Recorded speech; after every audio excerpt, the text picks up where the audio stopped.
എല്ലാ കൂട്ടുകാർക്കും നമ്മുടെ പുതിയ വീഡിയോയിലേക്ക് സ്വാഗതം. ഇന്നത്തെ നമ്മുടെ വീഡിയോ വളരെ ഹെൽത്തി ആയിട്ട് തന്നെ ഉണ്ടാക്കി കഴിക്കാൻ പറ്റിയ കൂവപ്പൊടി മിൽക്ക് ജ്യൂസാണ്.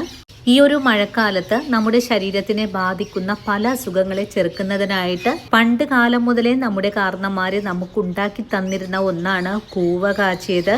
ഈ ഒരു കൂവ കാച്ചിയതിൽ നിന്നും വ്യത്യസ്തമായിട്ട് വളരെ ടേസ്റ്റി ആയിട്ടുള്ള ഒരു മിൽക്ക് ജ്യൂസാണ് ഇന്നത്തെ നമ്മുടെ വീഡിയോയിൽ കൂടെ ഞാൻ നിങ്ങൾക്ക് കാണിച്ചു തരുന്നത്. ഈ ഒരു കൂവ കാച്ചിയതിലേക്ക് ഒരു പ്രത്യേക ഇൻഗ്രീഡിയൻ്റ് കൂടി ചേർത്തിട്ടാണ് ഇതിനെ വളരെ തന്നെ ഹെൽത്തി ആക്കുന്നതും. വീഡിയോ കാണുമ്പോൾ നിങ്ങൾക്ക് ഇഷ്ടപ്പെടുവാണെങ്കിൽ തീർച്ചയായിട്ടും നിങ്ങളുടെ വിലയേറിയ ലൈക്കുകൾ തരാൻ മറക്കല്ലേ കൂട്ടുകാരെ. അതുപോലെ വീഡിയോയെക്കുറിച്ചുള്ള അഭിപ്രായങ്ങളും കമൻസ് ആയിട്ട് അറിയിക്കാനും മറക്കരുത്. ഇനിയിപ്പോൾ ആദ്യമായിട്ട് നമ്മുടെ വീഡിയോസ് കാണുന്ന കൂട്ടുകാർ ആരെങ്കിലും ഉണ്ടെങ്കിൽ നമ്മുടെ പേജ് ഒന്ന് ഫോളോ ചെയ്ത് നമ്മുടെ ഫാമിലിയിലെ മെമ്പർ ആകാനും മറക്കല്ലേ. അപ്പോൾ ഉടൻ തന്നെ നമുക്ക് നമ്മുടെ വീഡിയോ കാണാൻ പോകാം. ഹെൽത്തി മിൽക്ക് ജ്യൂസ് തയ്യാറാക്കിയെടുക്കാനായിട്ട് ഞാൻ ആദ്യമേ ഒരു പാൻ അടുപ്പിലേക്ക് വെച്ചിട്ടുണ്ട്.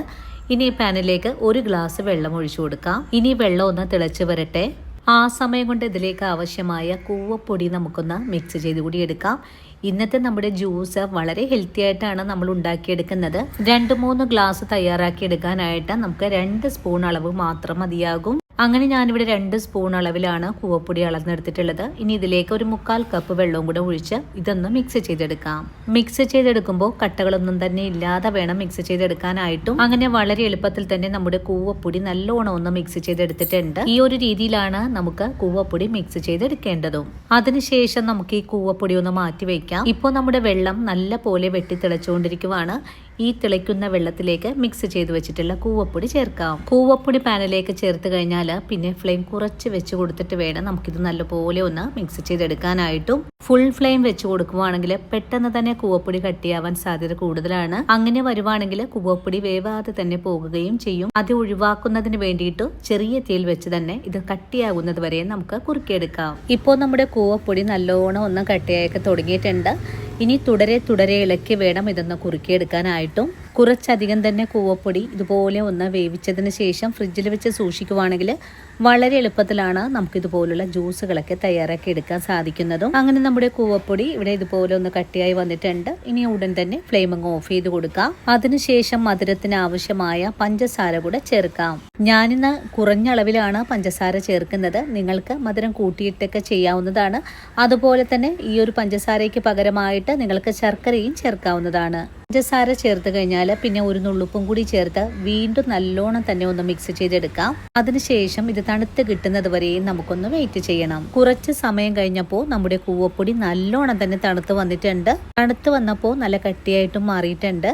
നമുക്കിതൊരു മിക്സിയുടെ ജാറിലേക്ക് മാറ്റിയിട്ട് നല്ല പോലെ ഒന്ന് അടിച്ചെടുക്കാം. ഇന്ന് നമ്മൾ എടുത്തിട്ടുള്ള ഈ ഒരു അളവുകൾ വെച്ചിട്ട് ഒരു 3 ഗ്ലാസ് ജ്യൂസാണ് നമുക്ക് തയ്യാറാക്കി എടുക്കാൻ സാധിക്കുന്നതും. അങ്ങനെ എല്ലാ കൂവപ്പൊടി വേവിച്ചതും മിക്സിയുടെ ജാറിലേക്ക് മാറ്റിയിട്ടുണ്ട്. ഇനി നമുക്കിതൊന്ന് അടിച്ചെടുക്കണം. അതിനായിട്ട് ഞാനിവിടെ എടുത്തിട്ടുള്ളത് 1/2 ലിറ്റർ പാല് തിളപ്പിച്ചൊന്ന് ആറിച്ചെടുത്തിട്ടുള്ളതാണ്. ഇതിൽ നിന്ന് കുറച്ച് ഭാഗം മാത്രം നമുക്കിപ്പോൾ ഒഴിച്ചു കൊടുക്കാം. കൂവപ്പൊടി കാച്ചിയതൊക്കെ തയ്യാറാക്കുമ്പോൾ നമ്മുടെ കുട്ടികൾക്ക് അത് കഴിക്കാൻ വളരെ മടിയായിരിക്കും.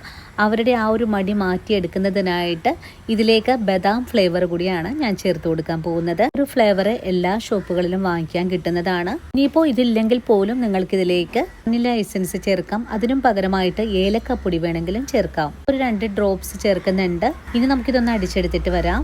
വളരെ എളുപ്പത്തിൽ തന്നെ നമ്മുടെ കൂവപ്പൊടിയും പാലും ഞാൻ ഇതുപോലെ ഒന്ന് കറക്കിയെടുത്തിട്ടുണ്ട്. ഈ ബാക്കിയുള്ള പാലും കൂടി ചേർത്ത് ഒന്നുകൂടെ കറക്കിയെടുക്കാം. പാലൊക്കെ ഒഴിച്ചടിച്ചെടുക്കുമ്പോൾ ഒറ്റയടിക്ക് തന്നെ പാലൊഴിച്ച് കൊടുക്കരുത്.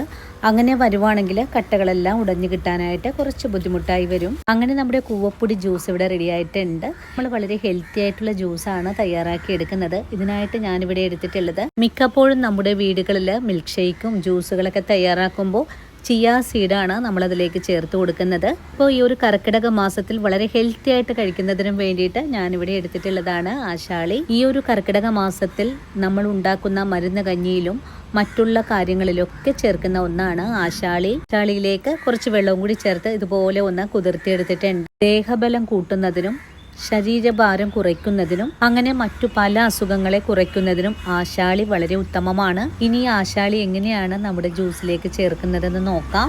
ഇനി നമ്മൾ അടിച്ചെടുത്തിട്ടുള്ള കൂവപ്പൊടി ജ്യൂസ് 2 ഗ്ലാസ്സിലേക്കാണ് ഞാനിവിടെ ഒഴിച്ചു കൊടുക്കുന്നത്. ഇനി നമ്മുടെ ജ്യൂസിലേക്ക് ഗാർണിഷായിട്ട് ചേർക്കുന്നത് ആശാളിയാണ്.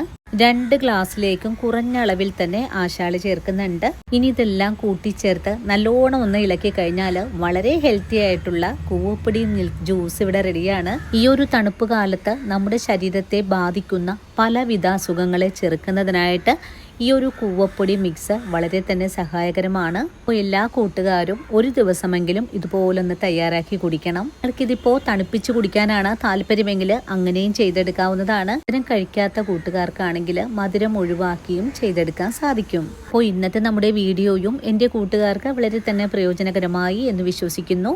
വീഡിയോ കാണുമ്പോൾ ഇഷ്ടപ്പെടുവാണെങ്കിൽ തീർച്ചയായിട്ടും നിങ്ങൾക്ക് കിട്ടിയ ഈ ഒരു അറിവ് നിങ്ങളുടെ കൂട്ടുകാരിലേക്കൊന്ന് ഷെയർ ചെയ്ത് കൊടുക്കണേ. അതുപോലെ വീഡിയോയെക്കുറിച്ചുള്ള അഭിപ്രായങ്ങളും കമൻസ് ആയിട്ട് അറിയിക്കാനും മറക്കരുത്. ഇനിയിപ്പോൾ ആദ്യമായിട്ട് നമ്മുടെ വീഡിയോസ് കാണുന്ന കൂട്ടുകാർ ആരെങ്കിലും ഉണ്ടെങ്കിൽ നമ്മുടെ പേജ് ഒന്ന് ഫോളോ ചെയ്ത് നമ്മുടെ ഫാമിലിയിൽ മെമ്പർ ആകാനും മറക്കല്ലേ. ഇനിയും ഇതുപോലുള്ള നല്ല നല്ല വീഡിയോസ് ഒക്കെ ആയിട്ട് ഞാൻ നാളെ ഓടിയെത്താം. അതുവരെയും വീഡിയോ കണ്ട് സപ്പോർട്ട് ചെയ്ത എൻ്റെ എല്ലാ കൂട്ടുകാരോടും ഇനി കാണാനിരിക്കുന്ന എൻ്റെ പ്രിയപ്പെട്ട കൂട്ടുകാരോടും ഒത്തിരി നന്ദിയും സ്നേഹമൊക്കെ അറിയിച്ചുകൊണ്ട് നാളെ രാവിലെ ഓടിയെത്താം. അതുവരെയും സ്നേഹത്തിൻ്റെ ഭാഷയിൽ വീണ്ടും കാണാം.